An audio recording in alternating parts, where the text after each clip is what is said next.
আমার আজকের রেসিপি চুষি পিঠা। আমি নিতুজ হেসেলে আপনাদের স্বাগত। স্কিপ না করে পুরো ভিডিও দেখার অনুরোধ রইল। ভালো লাগলে সাবস্ক্রাইব করে লাইক কমেন্ট করে দেবেন।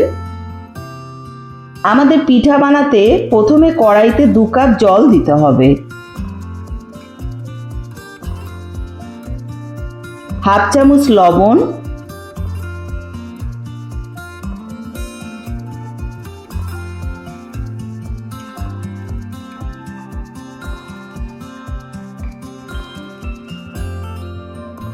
এক কাপ চালের গুঁড়ো, হাফ কাপ ময়দা দিয়ে নেড়ে চেড়ে একটা ডো বানিয়ে নিতে হবে। ডোটা একটু টাইট বানাতে হবে, তার জন্য সব কিছুর মাপটা কিন্তু ঠিক হওয়াটা খুব দরকার।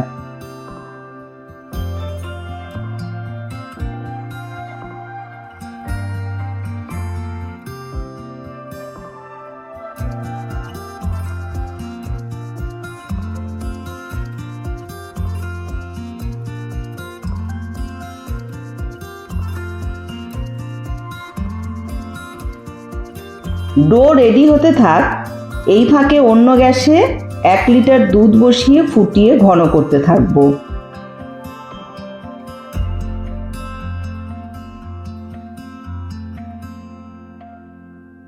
ডোটা অনেকটা রেডি। 5 মিনিট ঢাকা দিয়ে আমি রেস্টে রেখে দেব, যাতে চালের গুঁড়োটা আরও ভালোভাবে সিদ্ধ হয়ে যায়। 5 মিনিট পর ডোটাকে একটা প্লেটে নামিয়ে নেব।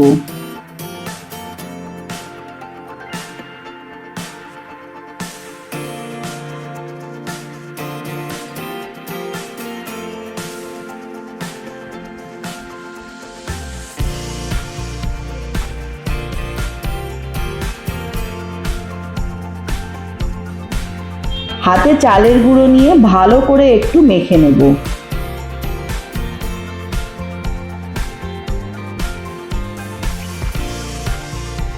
খুব নরম আর মসৃণ হয়ে গেছে ডো। অলরেডি যারা আমার বন্ধু হয়ে আছেন, এমনভাবেই তারা আমার পাশে থাকবেন। যারা এখনো বন্ধু হননি, তারা আমার চ্যানেলটাকে সাবস্ক্রাইব করে বেল আইকন প্রেস করে দেবেন। নিত্য নতুন রেসিপি পেয়ে যাবেন সবার আগে। আমাকে এগিয়ে যেতে সাহায্য করার জন্য অনেক ধন্যবাদ আমার সকল বন্ধুদের। একটা প্লেটে চালের গুঁড়ো ছড়িয়ে দিতে হবে।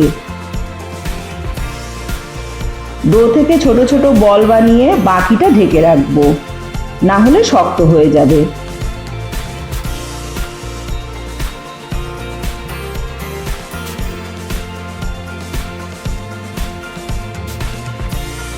একটা গ্রেটার নিয়ে ধারালো সাইডে ঘষা দিতে থাকবো। এই পদ্ধতিটা কিন্তু আমার কাছে খুব সহজ মনে হয়েছে, কিন্তু পারফেক্ট লাগেনি। কারণ চুষি পিঠার জায়গায় এগুলো আমার ছোট ছোট চাউমিনের মতন লাগছে। ইউটিউবে দেখছি অনেক রকম পদ্ধতি ঘোরাঘুরি করছে, তো আমি ভাবলাম আমিও একবার ট্রাই করে দেখি। তো সেই কারণেই আমি এই পদ্ধতিটা নিলাম, কিন্তু দেখলাম যে খুব ভালো আমার লাগলো না। ছোট ছোট বল করে আঙুলে ঘষে ঘষে নিয়ে ওইটা করাটাই সব থেকে সুন্দর চুষি পিঠে তৈরি হয়। যাই হোক, আপনারাও একবার করে দেখবেন। উল্টো দিক দিয়ে দেখুন চুষিগুলো তৈরি হয়ে পড়ে যাচ্ছে, একটু হালকা নাড়া দিলেই পড়ে যাবে।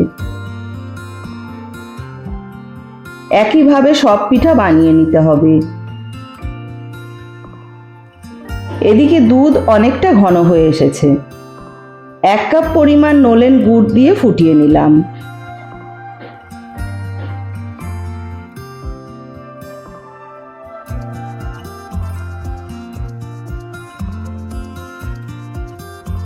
এই সময় দুধের সাথে গুড় মিশে গেছে।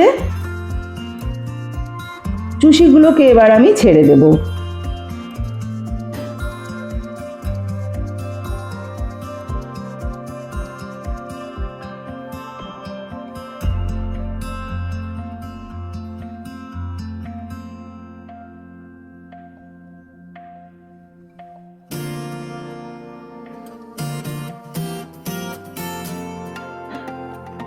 এক মিনিট ফুটিয়ে নিলেই তৈরি হয়ে যাবে চুষি পিঠা।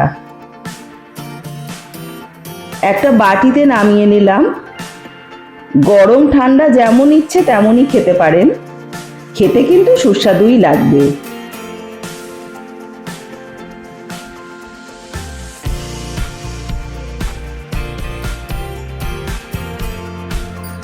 সুস্থ থাকবেন, ভালো থাকবেন, পাশে থাকবেন।